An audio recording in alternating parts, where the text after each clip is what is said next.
let's be honest, the 2010s were a really good decade for Walt Disney Animation Studios.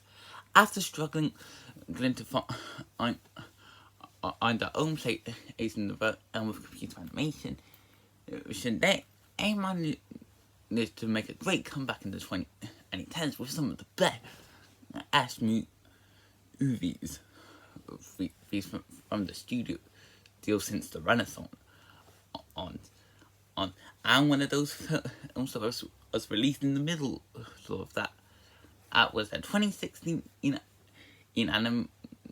animated feature, Zootopia, or as we call it here in the UK, Zootropolis. And to go into my thoughts on that film, I really loved the first Zootropolis.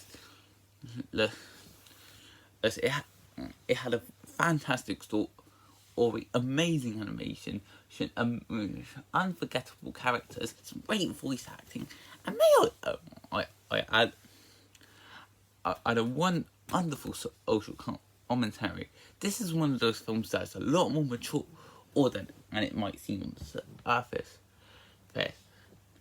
And 9 years later, Julian it decided to return for another case in the city with Zootropolis 2. And this was definitely my most anticipated film of the year. There was so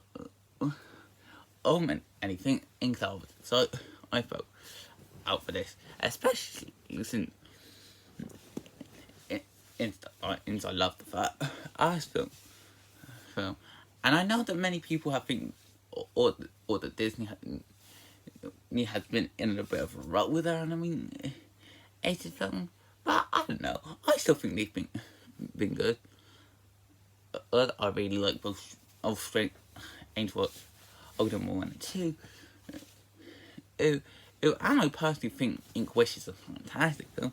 So I think they've still been doing really well in this decade, even if I will admit that this decade has not been as strong as the previous one. And I definitely did get a lot more excited for this film, especially when the critics were giving it great reviews. You saying it's one of the best films from the studio since Encanto. And after watching it for myself today, I can see why. Well, I don't think this film is as good as the first film. I still think that is a solid animated. It's equal. And I had a great time with this one. And the storyline is quite simple. But when Nick and Judy try to prove to the EPD that I don't have a big deal and put on themselves. I was in a cat. A for a snake, A called Gary has a rock. I've been to Zootropolis, and while he seems like a threat at first, as the two of them slowly only begin to realise that there's a lot more to this snake than meets the eye. Especially how they have to try to protect him now that the duo are on the run, and have been threatened by the Lynx family. The film definitely does have a nice story or storyline going for it. It's well paced. Everything is set up quite nicely. And it's definitely focuses on its predecessor's strongest aspect, that being in the relationship between Nick and Judy.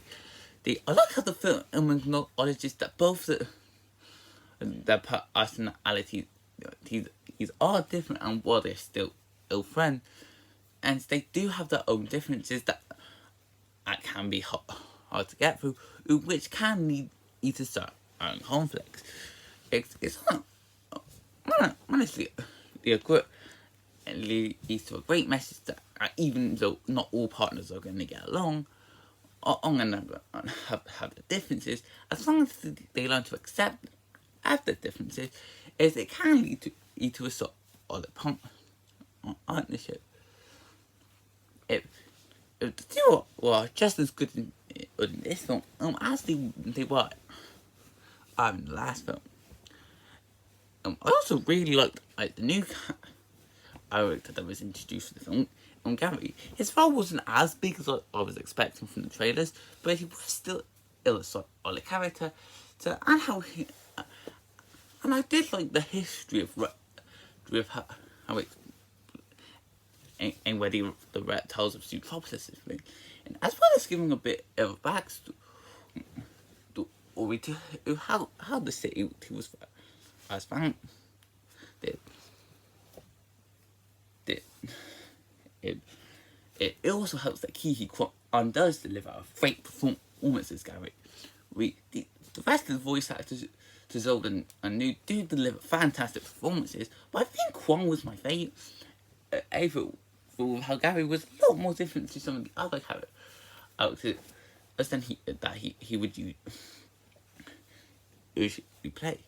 As far as other characters go, I do think the Link's family set of the sort of the villains for the future what are definitely not going to be the best. As from Disney, if they are still sort of antagonists, and Neville's maple stick, it was a good little comic relief that during to do on our event, and also for some strong humour. Speaking of which, the comedy in this film is really fun, and I would say it is probably a lot more funnier than the first film. There are a lot also great jokes that had me laughing. And Anna was constantly entertained with my experience. And also, one thing that has definitely got an improvement from the first film is the animation. The film honestly looks beautiful. There are so many wonderful shots with the film, and how it expands new areas in control. Opposite, it's like the hidden area of where all the reptiles live. If not to mention this, how the animation really helped with the action scenes. That's just as exciting and intense in this film as the one first. And it also helps that due to the duel being on the run, and it leads to the action being a lot more exciting. If there is one thing that does stop this is from being as good as the first one, is that I felt like this one was a lot more safe than the first. The first had a really strong also area about prejudice. Well, the second did it tried to do something similar with the reptiles, and how they were all blamed after Gary's family was aimed for killing a task who also sorry, but it doesn't really get that far into it. I feel it was a lot more minor and a lot less like the film was trying to have a strong message. And does try to be a lot more of a fun comedy. There's also a new character who's called Paul Bear, who's one of the sons of the Lynx's family. Emily. But I wasn't really huge in him. There is a twist with him that I've seen in many really praise and think it's the best that Disney's done in a while, but it's kind of the twist is that I did expect, and it did weaken his character when the twist was revealed. But other than those minor critiques, I still think Zootropolis 2 was a fantastic sequel. Cool. It definitely does feel a lot more safer to the original. It still has a strong story, with some great humour, but amazing action, some phenomenal animation, some great voice cast, and a cast of lovely characters. If you enjoyed the first film, you're most likely going to have a great time with the sequel. Or maybe if you like it more than the first, will be up to you. But it doesn't change the fact that this is a 2008 film and one easily a must watch. It was definitely hard as to live up to the original, and while it's definitely not better than it, it did come quite close, which is why I'm giving the film a solid 9 out of 10. So I hope you guys enjoyed this video. Feel free to comment, like, and subscribe, and I'll see you next time. Bye!